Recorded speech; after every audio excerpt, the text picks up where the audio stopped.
esofágicos, trastornos motores esofágicos, es una patología que no es muy frecuente a nivel mundial, pero ustedes van a ver pacientes que tengan problemas de este tipo, ¿no?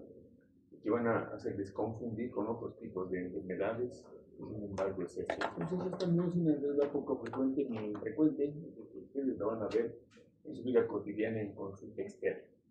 ¿De acuerdo? Tienen que saber identificar, porque no todo paciente que viene con molestias tiene reflujo. ¿De acuerdo? Ustedes ya han llevado reflujo de 2 o 3 veces.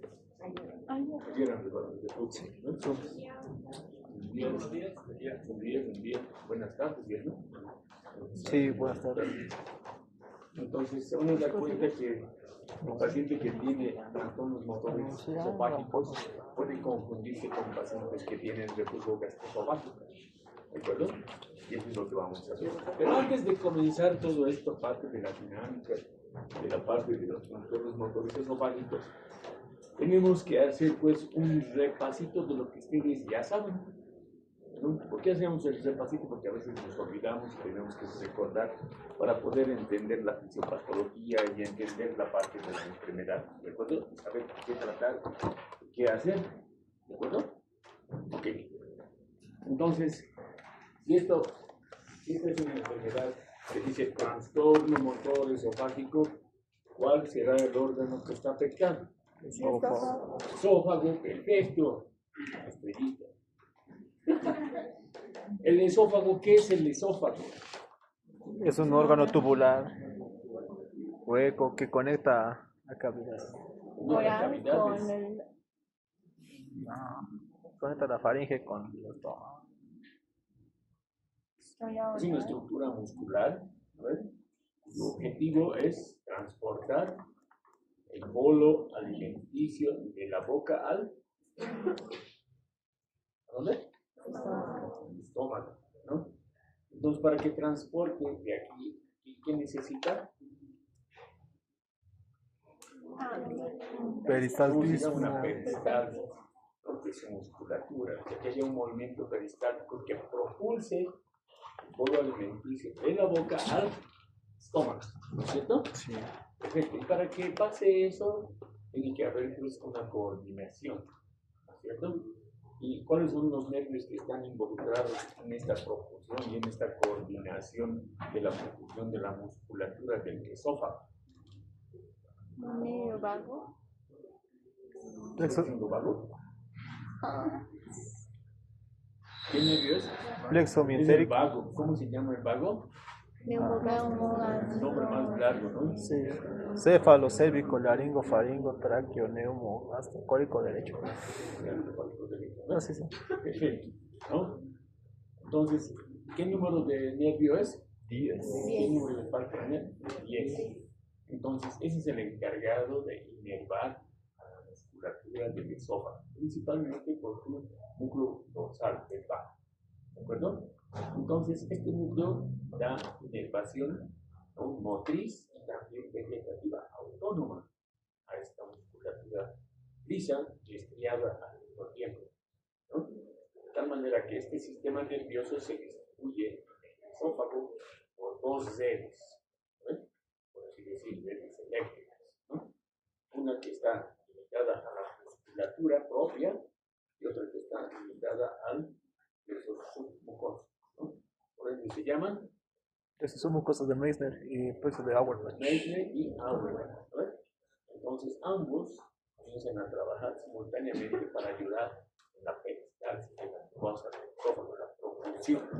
Cuando estos comienzan a alterarse, ¿ven? Que no le hace caso al otro o dejó de trabajar por algún motivo, hay incoordinaciones en la propulsión, ¿no? A eso nosotros llamamos trastorno motor esófago, que afecta propiamente a la musculatura del esófago. Para que no nos distraigamos más por los atrasones, ya lo vamos a dar la puerta. ¿Alguien más? ¿Alguien más? Yo les invito a pasar ¿no? Ok, ya no sé si nos distraen. Ya no aprendimos nada. Entonces ya sabemos cómo es la la inervación tenemos que saber obviamente la irrigación, sus características, la estructura, cuánto mide y demás, porque esto es importante saber, ¿no? ¿Cuánto mide el esófago? ¿Qué cosa? 20 a 25 De 20 a 25 centímetros de longitud. ¿De dónde a dónde va? del esfínter esofágico superior al inferior. Del esfínter esofágico superior hasta el cardios o esfínter esofágico inferior, ¿no? Sí. ¿Qué diámetro tiene anteroposterior y transversal? ¿Cuál es su diámetro? Pero posterior es 2 centímetros. Anteroposterior es 2 centímetros y transversal 3. 3 centímetros. Entonces 2 por 3, ¿no? Es ovoide, no es circular, ¿no? Por eso no es una estructura cilíndrica, tampoco, ¿no? Entonces, al ser de esta manera, tiene un diámetro anteroposterior y un diámetro transversal, como es 2-3 centímetros, el bolo alimenticio pasa fácilmente. Tiene unas denominadas estrecheces anatómicas, ¿no? Y estas estrecheces anatómicas condicionan que el paciente se atore o tenga problemas de ingesta de cuerpos extraños, y estos cuerpos extraños se atoren justamente a nivel de las estrecheces anatómicas. ¿Cuáles son esas estrecheces anatómicas? No se peleen.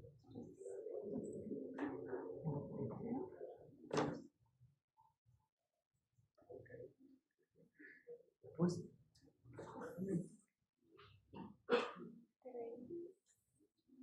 ¿qué hay aquí? ¿Y cartílagos? Entonces, aquí hay una estrechez. Cricofaringe. A ver. Después, más abajo. ¿Y aquí? Entonces hay una estrechez con la compresión aórtica de la porción horizontal, ¿no? Después de aquí hay otro, viene así, y así. ¿Qué es? ¿Qué es? ¿Ah? ¿Pero qué bronquio, pues? Izquierdo, ¿no? Entonces hay la aorta, más abajito, el bronquio izquierdo. Después, más abajo hay otro. El diafragmático. El diafragma, ¿no es? El hiato diafragmático. Todos esos condicionan estrecheces, y por eso es que cuando nosotros hacemos endoscopía, porque se ha ingerido una bola de carne que no está masticada, se ha comido una pila, ¿no? A veces son alcancías de los niños se tiran sin la moneda, ¿no? El mes, ¿no es cierto? Nos encontramos en las estrecheces, ¿no? Donde se llega a quedar en el esófago. Por eso tenemos chance de poder extraer esos cuerpos extraños, ¿no es cierto? Ok. Entonces, cuando nosotros hablamos de trastornos motores esofágicos, tenemos que saber su motricidad. Para hablar de motricidad, tenemos que decir que la peristalsis del esófago tiene una peristalsis primaria, ¿no? Una secundaria y otras terciarias, ¿no? Dentro de las ondas, ¿no?, que ayudan a estimular la propulsión del bolo alimenticio al estómago, las primarias, llevan el bolo alimenticio al estómago, de la boca al estómago. Esa es primaria, la primera contracción, ¿no es cierto? Las ondas secundarias son contracciones que aparecen donde se ha quedado pequeños restos alimentarios, ¿no? Dice que se quedó un poquito de comida aquí y aparece una onda contractiva ahí, exprime, por así decir, el esófago, ¿no? Eso es lo que se llama onda de contracción secundaria, ¿no? Y las terciarias generalmente son patológicas, ¿no? Porque se originan en diferentes lugares del esófago, y esas son las que vamos a estudiar, ¿de acuerdo? Vamos a aprender. Pero antes de aprender, tenemos que saber una cosa más en la parte de la estructura del esófago, ¿no? La estructura del esófago, ¿cómo está formada? ¿Histológicamente? ¿Qué estructura está formada? ¿Qué tiene? No histológicamente. Histológicamente vemos en la parte del epitelio, cuando tratamos de hablar la parte del reflujo, porque el reflujo, una de sus complicaciones es que nos haga esófago de barrera, el epitelio columnar. Entonces ahí hablamos de la parte histológica del epitelio. Pues, el epitelio del esófago es un epitelio plano, estratificado, no queratinizado. no queratinizado, porque si tuviese queratina sería nuestra segunda piel, ¿no? Sí. Y entonces, ¿qué estructuras más tiene, pues? Mucosa. Tiene mucosas. Mucosas o mucosa muscular. Tiene muscular y muscular. No tiene peritoneo, tiene una apendicitis. ¿Sabes? Lo que lo diferencia del resto de la musculatura del tracto gastrointestinal, ¿no? Esta estructura del esófago, en la parte muscular, tiene fibras longitudinales, ¿no? Y tiene fibras, sí, musculares, ¿no es cierto? Entonces, estas dos lo que hacen es contraer y exprimen, ¿no? El esófago. Esta estructura muscular, aquí arriba, ¿cómo está formada? En el tercio superior del esófago, ¿cómo está formada? Porque ustedes saben que hay dos tipos de musculatura, ¿no? Sí. ¿No? Músculo estriado. Y lo que está adentro es liso. Liso. Entonces, ¿cómo está formado aquí arriba? Músculo estriado. Músculo estriado y ¿no tiene liso? No. Tiene liso. No sean lisos. Tiene liso, ¿no? Pero la diferencia es que hay un porcentaje de relación, ¿no? El 60% de la musculatura estriada y tenemos un 40% de musculatura lisa, ¿no? Por eso es que como tenemos más musculatura aquí, no nos obligan a tragar. ¿No ves? No te obligan a tragar, salvo que tú quieras y tragas, porque es voluntario la regulación. ¿No ves? ¿Quieres? No. ¿No ves? ¿Perfecto? Ok, ¿eso qué quiere decir? Es bien importante, porque el paciente viene con un problema de disfagia que no puede tragar. Dijo, doctor, desde hace unos días no traga, no puede. Entonces le sale la sangre y babea. No puede tragar. Es un trastorno motor de esófago, pero de la motilidad oro-faringia. Entonces hay una disfagia oro-faringia, ¿no es cierto? Y eso tiene que ver principalmente con la musculatura estriada. La musculatura estriada, a diferencia de la musculatura lisa, está inervada por el nervio vago, tiene otro tipo de inervación, de tipo gloss, ¿no?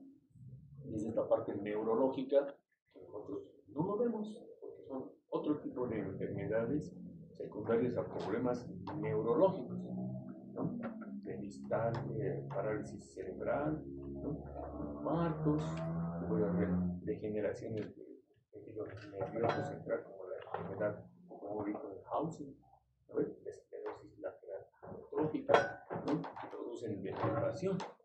Y estos pacientes no se pueden deglutir porque tienen un problema de degeneración motora estriada, por eso no degluten. Nosotros no lo vemos. ¿No? En gastro no lo vemos. Esto en gastro no lo vemos.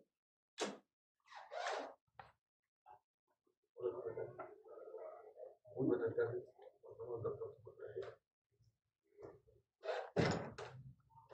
Chicos, hemos esperado 9, yo sigo. Eso que les he dicho a mi grupo, ¿no? Me van a decir que si algo no puede, no, ¿no? ¿En qué estábamos yendo a ver? Disfagia orofaringia. Bueno, hay una disfagia de la musculatura estriada, ¿no? Una disfagia orofaringia, ¿no? Y a nivel del tercio medio, ¿cómo estará constituida la distribución de estos músculos? ¿Cómo creen que está? 50-50. 50-50, ¿no? 50 y 50. Y abajo El inverso. se 40. invierte esta relación. Se vuelve más liso que estriado. Hay algunas musculaturas, fibras de musculatura estriada, pero es en menor cantidad que la de arriba, ¿no? Por eso es importante saber esto. ¿De acuerdo? Ok.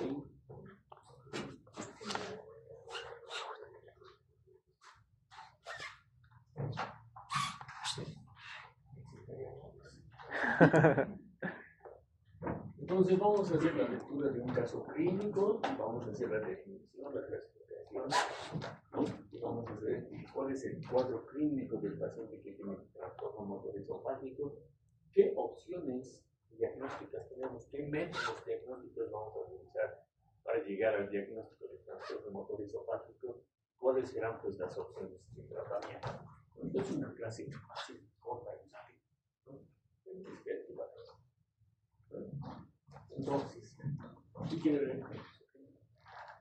Voluntariamente. ¿Cómo te llamas? Blanca. ¿No estás votando conmigo, no, Blanca? Si votas, no sé si se puede para que te clase.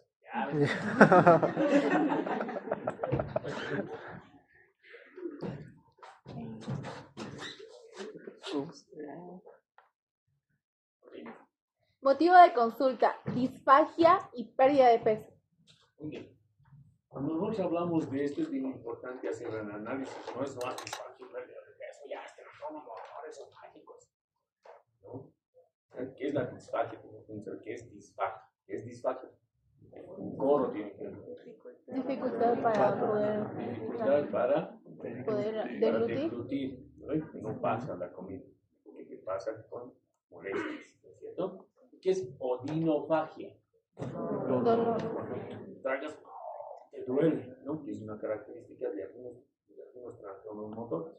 ¿No? ¿De acuerdo? Perfecto. La pérdida de peso es importante considerar pérdida de peso, ¿no? Porque si el paciente pierde peso con disfagia, ¿no? Súbitamente y rápidamente, pues tienes que tener una sospecha de que probablemente el paciente esté haciendo una estenosis, ¿no? Probablemente, no estamos viendo que es maligno, porque hay otras enfermedades que son benignas que también te pueden producir esto, ¿no? Y aquí tenemos que hacer una disfagia, pues, analizar la disfagia. No solo decir, ay, tiene dificultad para reducir. La disfagia, cuando ustedes pregunten y tengan un paciente con disfagia, tienes que preguntarle otras cosas más.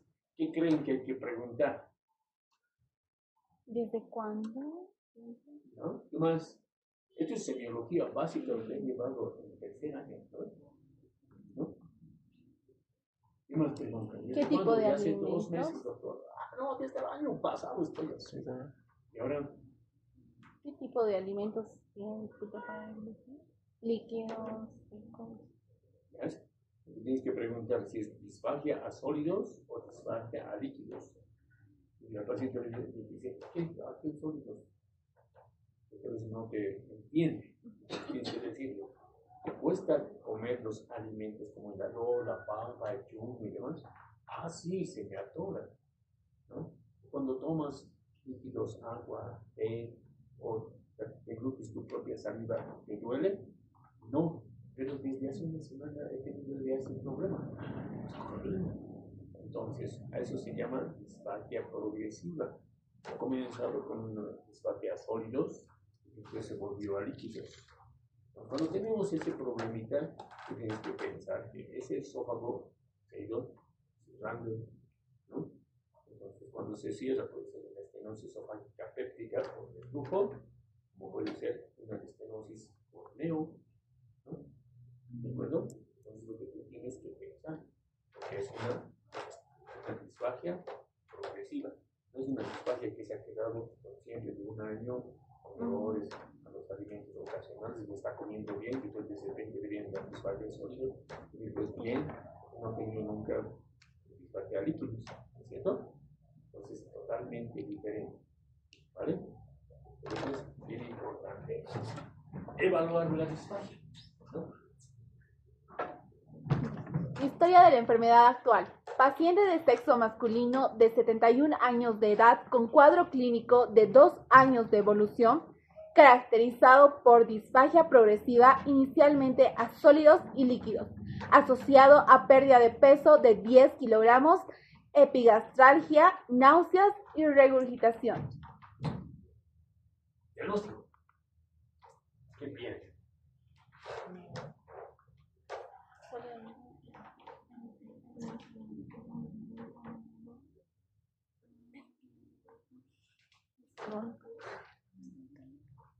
El tema del trastorno motor esofágico lo van a ver en todos los textos.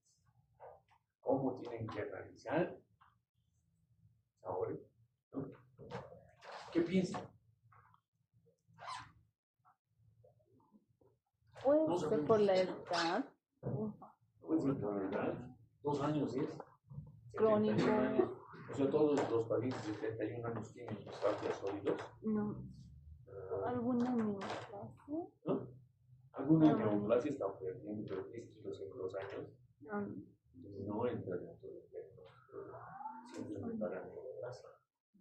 ¿No? Es lo que tienes que pensar. ¿No? Estamos pensando. Estamos haciendo que nuestras neuronas trabajen. ¿No? 5 años de aprendizaje. ¿No? Entonces, necesito más datos que entender. Más datos. Antecedentes personales. Dislipidemia en tratamiento con atorvastatina. Niega antecedentes alérgicos. Niega antecedentes tabáquicos. Niega antecedentes enólicos. Hernioplastia inguinal bilateral. ¿No? ¿Más datos? Sí. Y hasta ahora no tengo ni idea de qué, ¿no? Y ahora el examen físico. Al examen físico, regular, estado general, con índice de masa corporal 21 kilogramos metros cuadrados. Al examen físico segmentario sin particularidades. Y ahora, sácame. Eso es lo que sí se van a enfrentar todos los estudios en emergencias. ¿Qué es? ¿A qué van a llegar el diagnóstico? ¿Qué vas a poner en tu diagnóstico de episodio? Así van a estar. ¿Qué hacemos? Ya les he cortado el síndrome paraneoplasia. Ya se te quedó. ¿Qué más?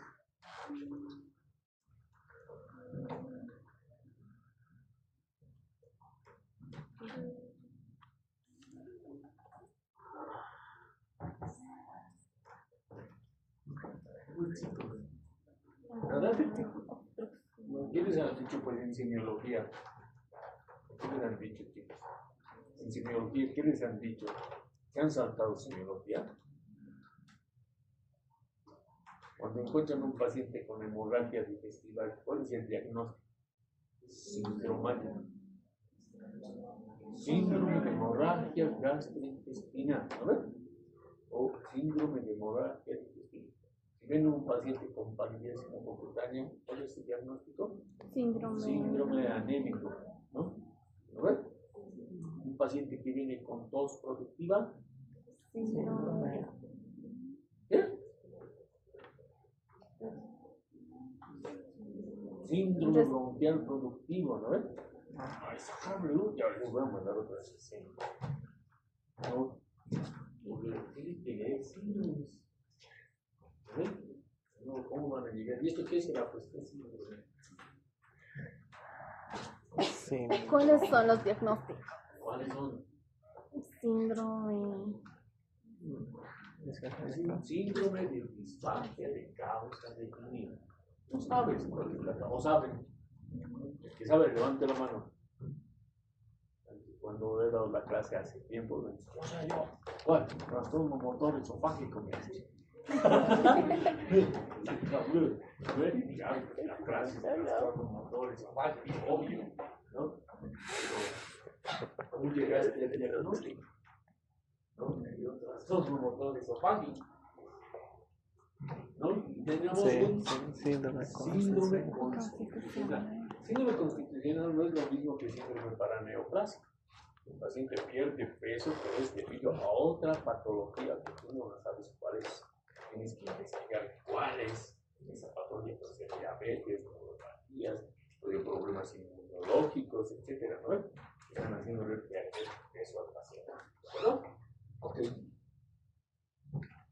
Entonces, ¿cuáles serán las causas de disfagia? Entonces, estoy pensando que tengo un cuadro de disfagia.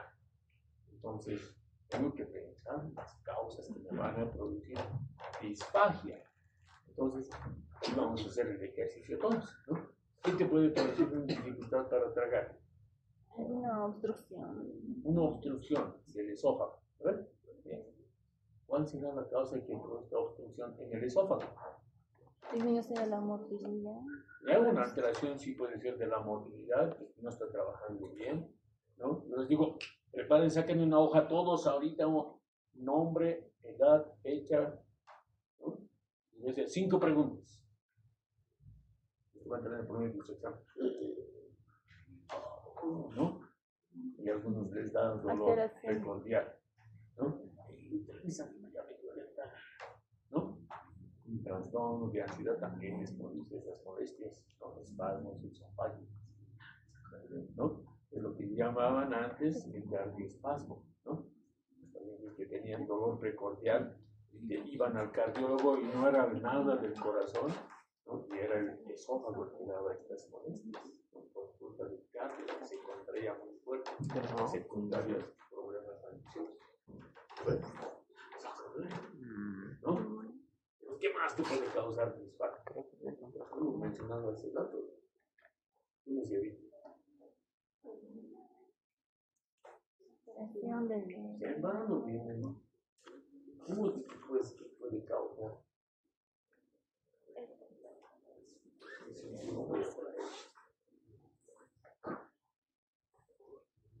Una estenosis esofágica péptica. ¿Qué más puede causar?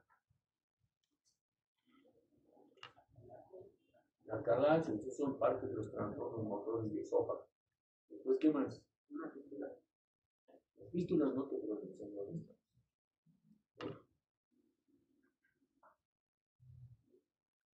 Los divertículos esofágicos, ¿no? Las úlceras esofágicas, ¿no? Las membranas esofágicas. Bueno, ahorita los vamos a ver. Cuando nosotros hablamos de las causas de esófago.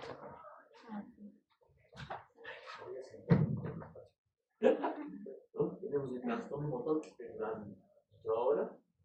Tenemos anillos esofágicos, estenosis, divertículos esofágicos, cáncer de esófago, problemas motores secundarios y enfermedades sistémicas como la esclerodermia, pacientes que han sido sometidos a radioterapia tienen problemas de trastorno motor de las fallas, pacientes que tienen problemas neurológicos como la esclerosis lateral amiotrófica, la distonia muscular, enfermedades de Parkinson, son enfermedades neurológicas que afectan como a qué nervio, a qué parte de la musculatura del esófago, la musculatura estriada. Eso nosotros no lo vemos. ¿No? Y daños neurológicos como el accidente vascular cerebral. ¿De acuerdo? Ok.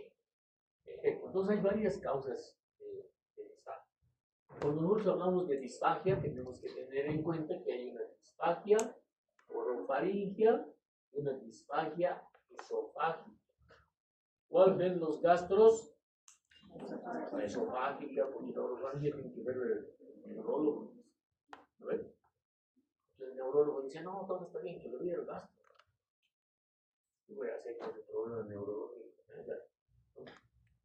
Lo máximo que haré es poner una sonda nasogástrica para que coma, pues, para sacar esa parte de disfagia orofaringia, ¿no? Porque tal vez tiene un daño neurológico aquí y no le va a permitir nunca más eludir, entonces yo le pondré una sonda para que se alimente, ¿no? O le haré una gastrostomía de alimentación porque ya no puede tragar, ¿no? ¿De acuerdo? Es lo máximo que haremos en caso de los pacientes que tienen disfagia orofaringia, ¿de acuerdo? Pero la disfagia esofágica, ¿qué hacemos con la disfagia esofágica? Tenemos que tener que tiene pues también varias causas. Se notan las causas. Hay causas intrínsecas, extrínsecas, trastornos motores propios del esófago y problemas funcionales. ¿De acuerdo?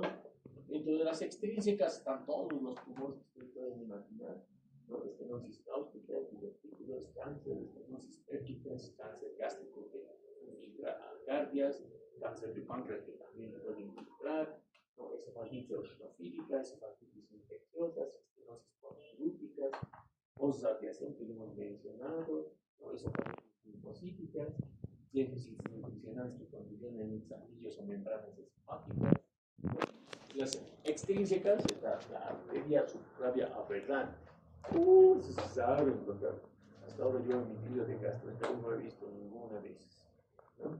Elongación aórtica, dilatación de aurícula derecha, compresión mediastínica. Esto sí he visto, pero de otro manejo, ¿no? que tratar la compresión periestínica, que puede ser un tumor, una absceso y demás, y todo corresponde obviamente al tratamiento endoscópico, ni gastrointestinal, ¿no? Ni gástrico. Los trastornos motores, estos ya los tratamos porque hay problemas propios de la motilidad del esófago. Está la calasia, la enfermedad de Chagas, ¿no? Otros trastornos motores primarios y trastornos motores secundarios, ¿no? Pero dentro de estos trastornos motores secundarios son pues secundarios a enfermedades sistémicas, lupus eritematoso sistémico, esclerodermia, esclerodermia. Los funcionales, como la disfagia funcional, la sensación de bola esofágica, ¿no? Ay, ya todo siento una bola cada vez que como rápido, como más lento. ¿Por qué? Porque cuando vos comes, van a hacer una competencia entre ustedes, ¿sí? Vos comes suavito y ella, todo este plato que acabas en menos de 10 segundos, produce sensaciones de bolas esofágicas, ¿no? Porque esa cantidad de comida que comes dilata el esófago y te produce el dolor, que el que come más despacito no le produce, ¿no? Por eso hay que educar a nuestra gente. Le dices, no coma como Doberman, coma como hombrecito, ¿no? Como ser uno despacio, ¿no? ¿Has visto comer a los perros? Sin tragar ya se lo acaba, ¿no? A veces el ser humano come así, porque tenemos clase más tarde, ¿no, chicos? ¿No? Todos tienen ustedes problemas gastrointestinales igual, ¿no? Y dentro de los problemas de los trastornos motores esofágicos, pues hay una clasificación especial, ¿vale? Antes de llegar a la clasificación, tenemos que decir qué es un trastorno motor esofágico. Hemos hablado de esto al principio, que hemos dicho, que era una incoordinación de la motilidad, ¿no? Sí. Tanto de la propulsión como de la relajación, porque los nervios, que estimulan y otros que relajan, no coordinan porque hay un problema. La materia y ha dejado de funcionar, ¿no? ¿De acuerdo? Entonces, ¿a qué se define? ¿Qué dice ahí? Los trastornos motores esofágicos son entidades patológicas que se caracterizan por la presencia de patrones anormales de la contracción, relajación o ambos en uno o varios segmentos de este órgano detectados mediante la manometría esofágica. O sea, es medio difícil llegar a un trastorno motor esofágico al diagnóstico, ¿no? Por eso cuando vos dices trastorno motor esofágico, no siempre. Que tener un estudio manométrico para decir que tienes un trastorno motor esofágico. Mientras tanto, no te creen. ¿No ves? ¿No ves? O sí, disfagia secundaria, trastorno motor esofágico, ¿sí? Y ni siquiera lo has hecho ni endoscopía, pero ya me has mandado con trastorno motor. Sí, ¿no ves? ¿De acuerdo? Ok. Entonces, ¿cómo clasificamos los trastornos motores esofágicos? Hay una clasificación que se llama clasificación de Chicago, ¿no? Y la clasificación de Chicago es la primera que se ha establecido, y antes de esta clasificación había una clasificación clásica que definía en trastornos hipercontráctiles y trastornos hipocontráctiles de motilidad, ¿no? Entre los hipercontráctiles estaba la ataraxia, la peristalsis esofágica sintomática, o denominado también esofagólicas canuenses, y el espasmo esofágico difuso o esófago tirabuzón, porque parecía un sacacorcho, un tirabuzón, ¿de acuerdo? Y el esfínter esofágico inferior hipertenso, eso así se llamaban antes, ¿no? Y problemas de dismotilidad o hipotonía del esfínter esofágico inferior, ¿no? Con la aparición de un nuevo método de diagnóstico que se llama manometría de alta resolución, porque antes se hacía solo manometría. El estudio manométrico se trataba de una manguerita delgadita que tenía unos sensores, ¿no? Y todavía hay algunos lugares todavía haciendo manometría clásica. Entre cada sensor había una distancia entre 2 centímetros, ¿no? 2 a 3 centímetros, y otros tenían 5 centímetros entre sensor y sensor, ¿no? Y ellos determinaban cómo se contraía el esófago. La manometría de alta resolución ha puesto miles de sensores en todo el estudio, Entonces lo que hace es mapear cómo trabaja tu esófago. Y a partir de ahí se ha generado esta nueva clasificación. Al principio se llamaba atalasia con patrones motores anormales, motilidad coordinada y después esofágico distal. Entonces, el esófago hipercontráctil estaba la peristalsis hipertensiva o esófago de cascanueces y el esfínter esofágico inferior hipertenso. Y en las hipocondráctiles la motilidad ineficaz y el esfínter esofágico inferior hipotenso y otras motilidades. Así la llamamos. Pasando el tiempo, no, es muy fácil, no se entiende muy bien que ha aparecido la clasificación de Chicago 2 y después la clasificación de Chicago 3. La versión 3.0 ha reorganizado la galaxia. La galaxia tipo 1, tipo 2, tipo 3, de acuerdo a su patrón de contractilidad, ¿no? Y ha denominado a este problema porque hay un problema de obstrucción a nivel de la unión esófago-gástrica, que no pasa bien la comida de arriba al estómago, por culpa del esfínter esofágico inferior, ¿no? Han clasificado en atalasia y obstrucción al flujo de la unión esófago-gástrica. O de nuevo también obstrucción al tracto de salida de la unión esófago-gástrica. ¿Bien? Y trastornos mayores de la peristalsis y trastornos menores de la peristalsis. ¿No? Los mayores eran trastornos esofágico-distal, el esofágico la ausencia de peristalsis. ¿No? Los trastornos motores menores, la motilidad ineficaz y la peristalsis capital. Y han dicho, no, todavía no entendemos bien, está muy complicado, entonces lo han complicado más ahora, y esta es la versión 4.0, ¿no? La 4.0 es la que se está utilizando actualmente, y divide igual, ¿no? Desórdenes de la, ¿qué es esto? ¿Qué es esto? Obstrucción del tracto de salida de la unión, esófago-gástrica, ¿no? ¿De acuerdo? Y estos corresponden a atalasia tipo 1, atalasia tipo 2, tipo 3, y la obstrucción del tracto. Y los desórdenes de la peristalsis, ¿no? O sea, que no se contrae adecuadamente el esófago. Contractilidad ausente, espacios esofágicos difusos, esófago hipercontráctil, es lo que se llamaba antes esófago de Jack Hammett, ¿no? Una motilidad esofágica inefectiva. ¿De acuerdo? ¿Qué se diferencian estos?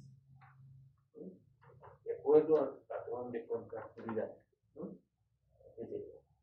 La presión y de la presión integrada, que a ustedes va a ser medio difícil comprender, porque ¿qué es la presión y de la presión integrada? Cuando comienza a contraerse la musculatura esofágica, comienza a producir la propulsión, llega al esófago distal y comienza a relajarse.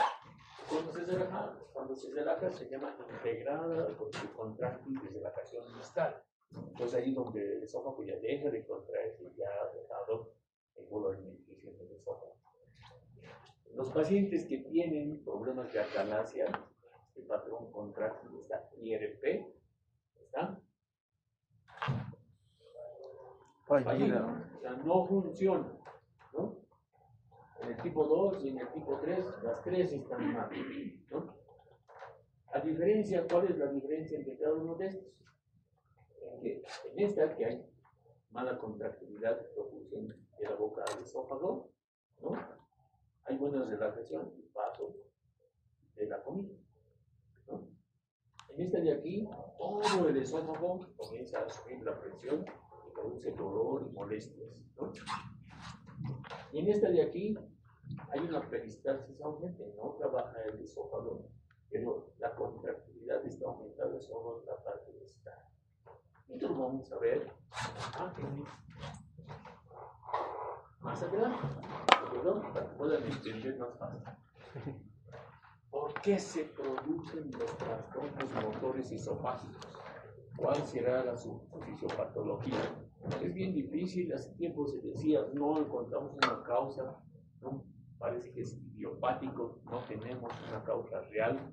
Y se han ido haciendo estudios, biopsias y demás de la mucosa gástrica, de la mucosa esofágica, estudios en pacientes que tenían este problema, y se ha encontrado que hay una disminución o ausencia de las células ganglionares del plexo mientero en algunos pacientes. Otros no, pero también tenían trastorno motor, ¿no? Y en eso se han encontrado que pérdida de los receptores de pi y on, ¿no? ¿Qué es el pi? ¿Qué es el on? Ok, ¿y este?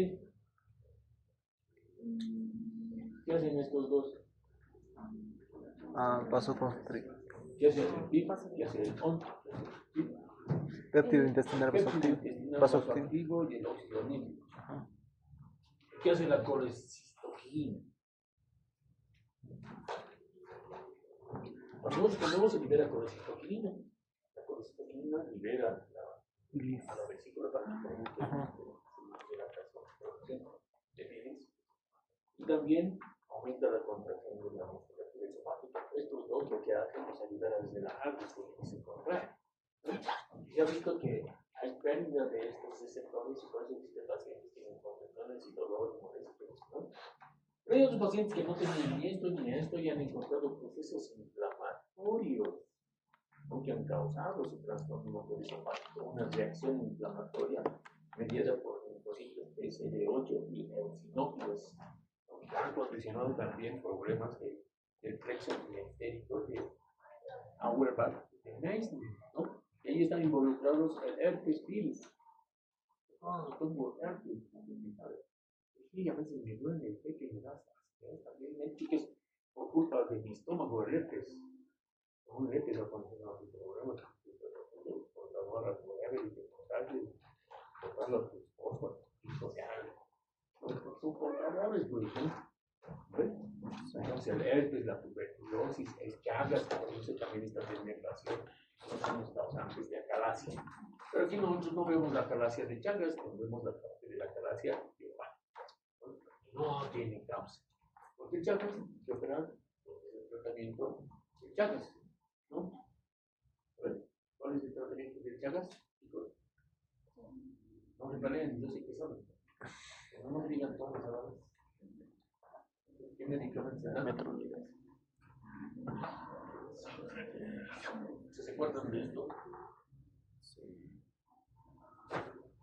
¿No se acuerdan? ¿Nifur?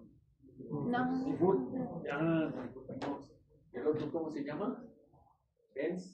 Benzodiazol. Benzodiazol. ¿No? Y eso Fortinox y benzodiazol. ¿Cómo es benzo? Infectologías es el tratamiento de Chagas, ¿no? Okay. ¿Cuál será el cuadro clínico de estos pacientes que tienen este problema?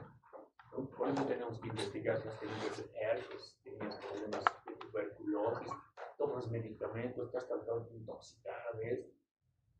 Mira, que no me he tratado de intoxicar, he tomado un poquito de cloro porque no me da se toman nóticos y ya están con un motor por consumo de náuticos, pero eso no es primario, ¿no? Se disfagia por otra causa, ¿no, chicos? Pero es importante, ¿no? Las chicas se posan, ¿no? Para que veas que has hecho sufrir, sufre por tu cosa, ¿no? Entonces, ¿qué tenemos en el cuadro clínico de estos pacientes? Hay disfagia, esta disfagia puede ser intermitente, ¿no? Por hecho, un día me puedo poner aquí, más tarde dejar de llorar, después otra vez me puedo poner dolor con ingesta de alimentos sólidos, ¿no? Generalmente, esta disfagia, la característica es que no es progresiva, pero hay un trastorno motor esofágico que produce disfagia progresiva. La acalasia primaria que puede producir. Al principio se comporta como relajación, como un esfínter interior hipertónico. Con el pasar del tiempo aumenta más, comienzas a tener esas disfagias, comienzas a relajarse el esófago, pierde su peristalsis, ya no puedes tragar, y se va acumulando la comida, ya no puedes tragar. Al principio era dificultad, después ya no puedes tragar y vomitas comida en el dos esta. Y vas comenzando a perder peso. Esa es la característica de pacientes que tienen acalasia, ¿no? Por chagas o acalasia idiopática. Y también de pacientes que tienen problemas neoplásicos, ¿no? O un cáncer en el esófago, ¿no? Que sea por por cualquiera de las causas que les he mencionado, que hemos mencionado hace rato. ¿Se recuerdan, no ven? Dijimos después de entrar al esófago distal. ¿Se recuerdan, no, chicos? Por lo menos están grabando, no recordar. ¿No? Puede producir un dolor de tipo pseudoanquinoso, como les he mencionado hace rato. Te duele el corazón, van al cardiólogo, hacen el electrocardiograma, ecocardiograma, no hay nada. Está con el gastro, ¿no? Y hay pacientes que tienen pirosis de constipación y hay síntomas respiratorios. ¿Por qué? Porque ese esófago está cerrado por el cardias, que está hipertenso, se dilata y acumula comida que a veces se quita, ¿no? Y eso produce una esofagitis por éstasis de la comida, y produce pirosis, ¿no? Por eso, he dicho al principio, que a veces viene, me arde y no puedo tragar. Reflujo, señora, usted tiene reflujo, debe tener una estenosis esofágica, pero que vaya a hacer endoscopia. En el endoscopio sale, no pensaba eso, ¿no? Chicos, ¿no? Por eso, tenemos que investigar, ¿no? Ok. ¿Qué métodos diagnósticos tenemos para llegar al diagnóstico de los trastornos motores? ¿Qué hacen ustedes? ¿Qué pedirían? ¿Qué es eso? Endoscopia. ¿Eso es una endoscopia? Radiografía. Es una radiografía con contraste, ¿no? ¿De qué? ¿De colon? De esófago. Esófago. ¿Cómo se llama ese estudio? Esofagografía. Esofagografía, ¿no? Esófago variado o esofagografía, ¿no? ¿Esto qué es? Es la esofagografía, ¿no? Esófago variado, ¿no? ¿Qué es lo que tenemos que tener en cuenta en el esófago variado o la esofagografía? Hemos dicho qué tamaño es nuestro diámetro del esófago. 2 por 2 por 3. ¿Cuánto es esto? 5. Más de 2, ¿no? Más de 3, ¿cierto? Entonces, cuando nosotros evaluamos esto, tenemos que ver que el esófago está dilatado o no, si está más de 4 de 3 centímetros, ¿no? Si hay peristalsis adecuada, si tiene esto que se llama signo de tipo de loro de ave, o si tiene otro tipo de patrón de contracción, ¿no? Cuando nosotros vemos que hay este signo de tipo de loro de ave, nosotros vamos, es una acalasia. La acalasia. Entonces, en la acalasia tenemos este patrón.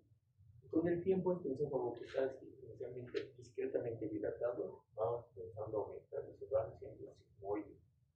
Entonces, estos pacientes a veces se tienen tratamientos quirúrgicos y antes de que requiera una esofagectomía y demás, hacen tratamientos endoscópicos de dilatación para abrir esto, ¿no? Entonces, lo vamos a ver más adelante.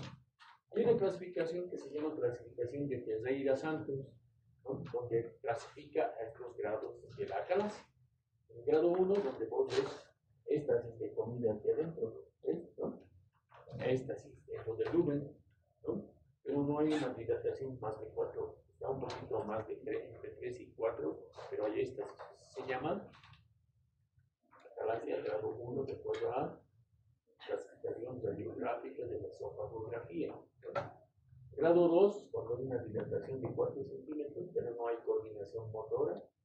El grado 3, una dilatación de 4 y 7 centímetros con hipotonía, es eso como está laxo, ¿no? Y en el grado 4, hay atonía, es el esófago no se mueve, ¿no? Y es más de 7 centímetros, ¿no? Y aquí para adelante ya se opera. Entonces, se puede hacer tratamiento con dilatación endoscópica para mejorar síntomas del paciente. ¿De acuerdo? Es otro estudio de esofagografía donde tenemos otro patrón de contractilidad. Este es un espasmo esofágico difuso, ¿no? O esófago en tirabuzón, como sacacorchos, ¿no? ¿Han visto el sacacorchos, ¿no, chicos? Sí. ¿Sí se ve? Así se ve en endoscopía, el espasmo esofágico difuso. Es como una escalera circular. Unas escaleras circulares han bajado por esas. Entonces, así se ve. Y en endoscopía también vemos este tipo de lesiones. Cáncer. Que te dan como hemos visto en la clase. falta de lápiz. Entonces, si tú ves eso, que no es endoscopía completada con endoscopía, por ahí no es acalasia y es un cáncer de estómago, de esófago, pues un cáncer gástrico que está infiltrando el esófago, o tal vez es un primario de esófago, ¿no? ¿No? Estas son las imágenes de la manometría de altas resolución.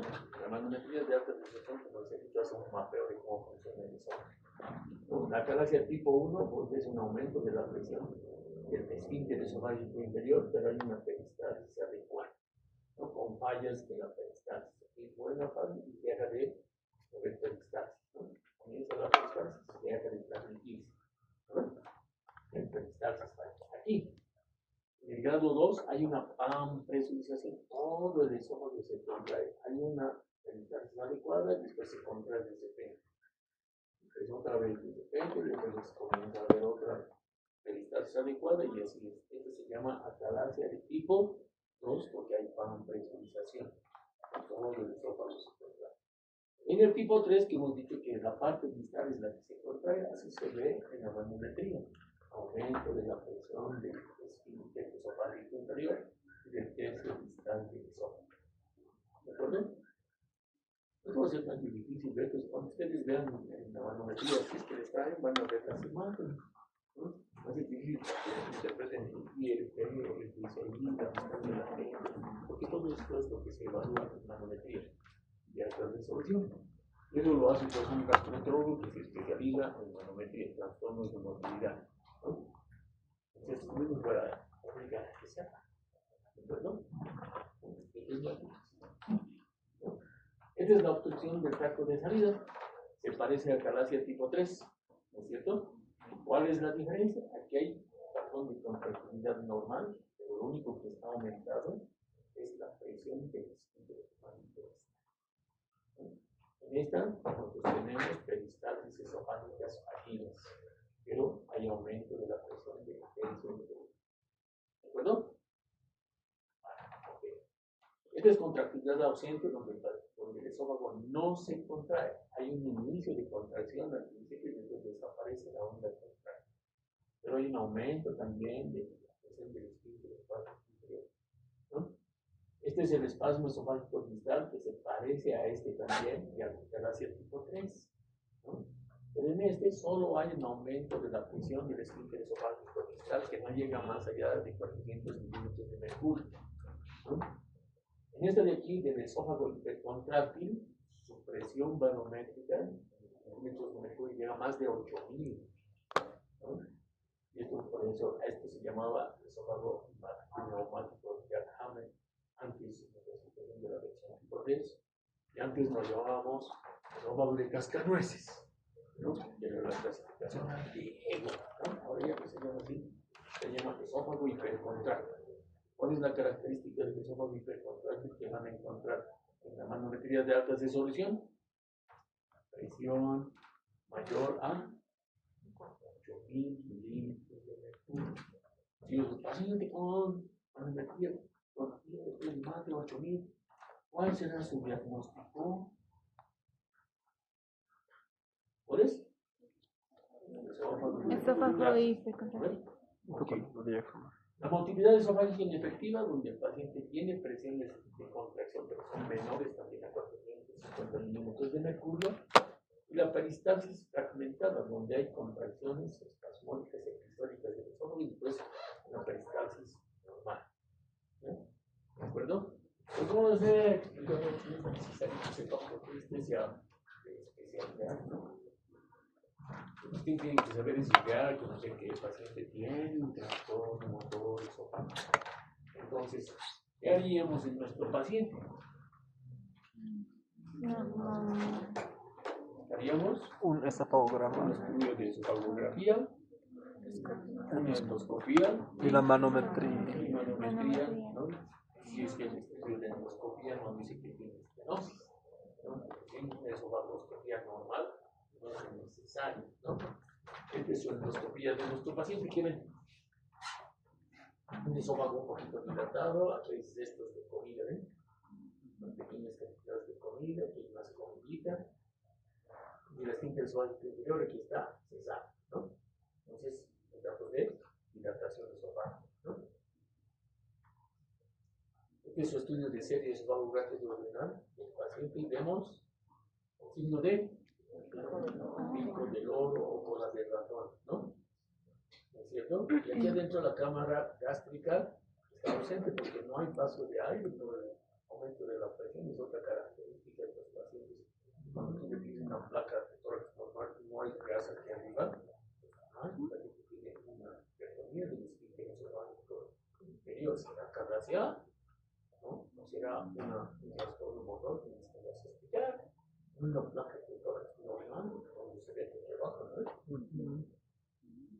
Y este es el estudio que antes utilizábamos, que es la manometría convencional, y mide, mide el patrón de contracción del cartílago cricoides, este es del tercio medio, este es del tercio distal, y este es el esfínter esofágico inferior. Sí medían, antes nosotros veíamos esto, ahora vemos esto, ¿no? La manometría de alta resolución. Este es de nuestro paciente, del caso clínico, donde tiene una presurización, todo el esófago está contraído, ¿no? ¿Qué acalasia es? Idiopática. Tipo 2, veas, ya no he aprendido, muy bien. No se van a olvidar, ¿no? ¿Cuáles son las opciones terapéuticas de la acalasia idiopática? Tenemos una acalasia, tenemos un tratamiento farmacológico, tenemos un tratamiento endoscópico, tenemos un tratamiento quirúrgico. Dentro del tratamiento farmacológico podemos utilizar en cualquiera de nuestros trastornos motores esofágicos, administración de nitratos, anticolinérgicos, péptido intestinal, vasoactivos, pero las tenemos no tenemos en el comedio, la utilización de toxina botulínica. Entonces, los nitratos, ¿qué nitratos podemos utilizar? Como los nitratos de isosólides, nitratos de isosólidas, salidas de la carga. La endoscopía, dilatación endoscópica, ¿no? Los balones, ¿no? Entonces, estos son los balones hidrostáticos, estos son los balones también de tipo hidrostático, y estos son las bujías de Heller, ¿no? Entonces, con endoscopía, a través de una guía, metemos estos balones y comenzamos a insufflar para abrir ese esfínter esofágico que está cerrado, ¿no? El tratamiento con toxina botulínica consiste en filtrar en nuestros 4 cuadrantes toxina botulínica, ¿no? Se administra entre 50 a 100 unidades por cada cuadrante de su mucosa. ¿Qué hace la toxina botulínica? Paraliza la musculatura, ¿no? La relaja. ¿Cuál es el problema de esta inyección de toxina botulínica?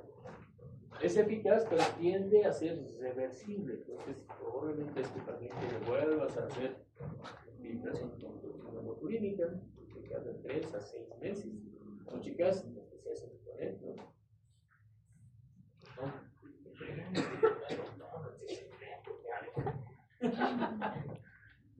¿No? Estas son las dilataciones con endoscopía. Desde el balón prostático, por aquí, vamos el balón con agua, ¿no? Tiene un manómetro que nos permite identificar cuál es la presión que le vamos a dar, ¿no? Vamos progresando de 5 a 10 centímetros de mercurio hasta que obtenemos una dilatación adecuada, ¿no? A través del mismo esfínter colocamos también estas bujías de Heller, desde 10 frames hasta 30 frames a 40 frames, con el objetivo de que dilatemos también. Eso se hace también con guía endoscópica y fluoroscópica, con el uso de las bujías de Heller. Hay otro método que se llama método Poem, ¿no? ¿Qué es el Poem? Anatomía oral endoscópica, ¿no? O sea, se hace un corte de la musculatura lisa del esófago mediante endoscopía. Entonces, tenemos el endoscopio, estas son las hojitas que tenemos en la endoscopía, ya unos 15 a 20 centímetros, 15 centímetros por arriba del esfínter esofágico superior. En el inferior comenzamos a hacer una inducción, comenzamos a abrir, hacer una disección de la mucosa. ¿Cuáles son los riesgos? Perforación y gastritis, ¿no? Que son letales. Por eso esto lo hace un endoscopista En nuestro medio todavía no tenemos endoscopistas expertos que hagan este tipo de procedimiento. El doctor Tito Cristian Gómez estaba haciendo, pero se jubiló, entonces otra vez ya no tenía profesor, ¿no? Finalmente, en la galaxia, es la técnica quirúrgica, que se llama técnica de Heller. ¿Qué hace la técnica de Heller? Una miotomía de interés inferior, a veces se abre mucho, entonces se hace una pequeña duplicatura de tipo tupé o de tipo dor, hacia adelante o hacia atrás, para evitar reflujo, porque a veces lo abrimos demasiado y el paciente, doctor, ya no se me tranca, pero ¿cómo? Y se me sale. ¿No? A veces nos vamos de un extremo a otro por el otro. Colorín colorado, este cuento se ha acabado. Nos vemos en la próxima, chicos.